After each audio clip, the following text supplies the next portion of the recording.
मित्रांनो, शेतकरी खरीपाच्या पीक विम्याची वाट पाहत आहेत. तर राज्यातील 22 जिल्ह्यातील शेतकऱ्यांना जवळपास 2160 कोटी रुपयांचा पीक विमा मिळणार आहे. आणि याच्यासाठी 700 कोटी रुपयांचा जे पहिला हप्ता आहे राज्य सरकारचा ते विमा कंपन्यांना वितरित देखील झालेला आहे.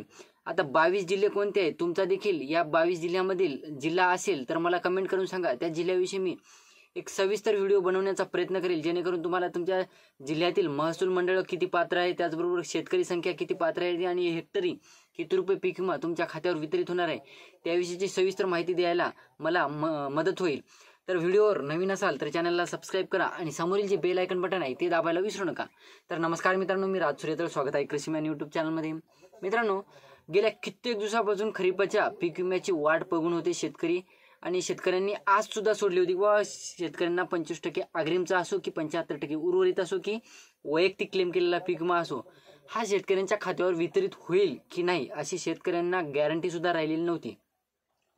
तर एकंदरीत बघायला झालं मित्रांनो, तो 22 जिल्ह्यासाठी 2160 कोटी रुपयांचा पीक विमा हा मंजूर झालेला आहे आणि 700 कोटी रुपयांचा जे पहिला विमा हप्ता आहे राज्य सरकारचा तो कंपन्यांकडे वितरित झालेला आहे.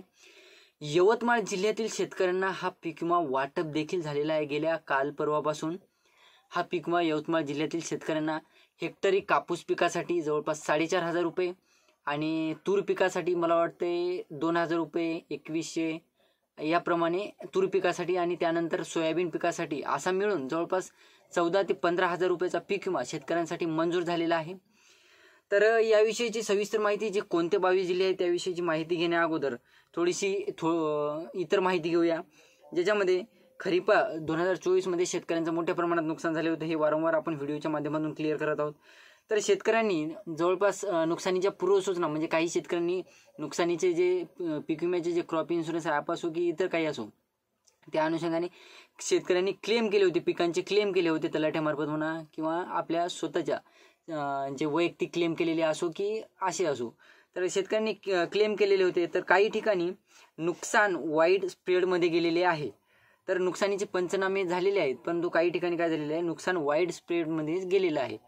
तर राज्यातील 54,43,000 शेतकऱ्यांना विमा भरपाई मिळणार आहे आणि यवतमाळ जिल्ह्यातील शेतकऱ्यांना विमा भरपाई मिळाली सुद्धा आहे. तर एकंदरीत बघायचं झालं तर राज्य सरकारने आपल्या हिस्स्याचा विमा हप्ता 700 कोटी रुपयांचा कंपन्यांकडे सुपूर्द केलेला आहे, कंपन्यांकडे देऊन टाकलेला आहे. त्यामुळे विमा भरपाई शेतकऱ्यांना मिळू शकेल म्हणजे काय, मिळणं चालू झालेलं आहे.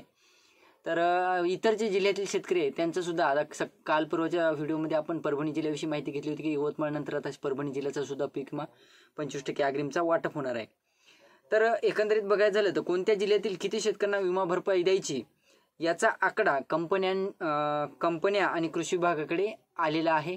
आणि मी आताच सांगितलं व्हिडिओमध्ये की तुमच्या जिल्ह्याविषयी मला कमेंट करून सांगा. मी तुमच्या जिल्ह्यातील कोणत्या महसूल मंडळात किती शेतकरी पात्र आहेत ते सविस्तर व्हिडिओमध्ये सेपरेटली जिल्हा वाईज हे सांगण्याचा प्रयत्न करेल. तर बघायचं झालं मित्रांनो, तर स्थानिक नैसर्गिक आपत्ती हंगामातील प्रतिकूल परिस्थिती या बाबीमधून 22 जिल्ह्यांना जवळपास ही भरपाई मिळणार आहे. यामध्ये धुळे, आता जिल्ह्यांची नावं नीट ऐका जेणेकरून तुमच्या जिल्ह्याचं नाव आहे की नाही, नसेल ते सुद्धा मला कमेंट करून सांगा. तर यामध्ये धुळे, नंदुरबार, पुणे, सांगली, कोल्हापूर, छत्रपती संभाजीनगर, त्यानंतर जालना, त्यानंतर बीड, धाराशिव, नांदेड, परभणी, हिंगोली, बुलढाणा, अमरावती, अकोला, वाशिम, यवतमाळ, वर्धा, नागपूर, भंडारा आणि गडचिरोली या जिल्ह्यांचा समावेश आहे आणि या जिल्ह्यातील शेतकऱ्यांना पीक विमा मिळणार आहे. तर बघायचं झालं मित्रांनो, 22 जिल्ह्यातील शेतकऱ्यांना स्थानिक नैसर्गिक आपत्तीतून 1455 कोटी रुपये मंजूर झालेले आहेत. त्यापैकी 96 कोटी रुपये शेतकऱ्यांना वाटप करण्यात आले आहेत. तर यवतमाळ जिल्ह्यापासून सुरुवात झालेली आहे आणि इतर जे जिल्हे आहेत परभणी जिल्हा वगैरे तर त्या जिल्ह्याचं सुद्धा पीक विमा वाटप होणार आहे. आणि एकंदरीत बघायचं झालं तर मित्रांनो, इतर तुम्ही जिल्ह्यातून असाल आणि त्या जिल्ह्यामध्ये अनफॉर्च्युनेटली म्हणा किंवा त्या जिल्ह्याची माझ्याकडे अपडेट जर आली नसेल आणि तुमच्या खात्यावर पीक विमाची रक्कम जमा झालेली असेल ते सुद्धा मला कमेंट करून सांगा, जेणेकरून इतर शेतकऱ्यांना सुद्धा याचा फायदा होणार आहे. तर ही होती छोटीशी मित्रांनो माहिती. व्हिडिओ आवडला असेल तर चॅनलला सबस्क्राईब करा आणि समोरील जे बेल आयकन बटन आहे ते दाबायला विसरू नका, जेणेकरून असेच नवीन अपडेट तुम्हाला मिळत राहतील.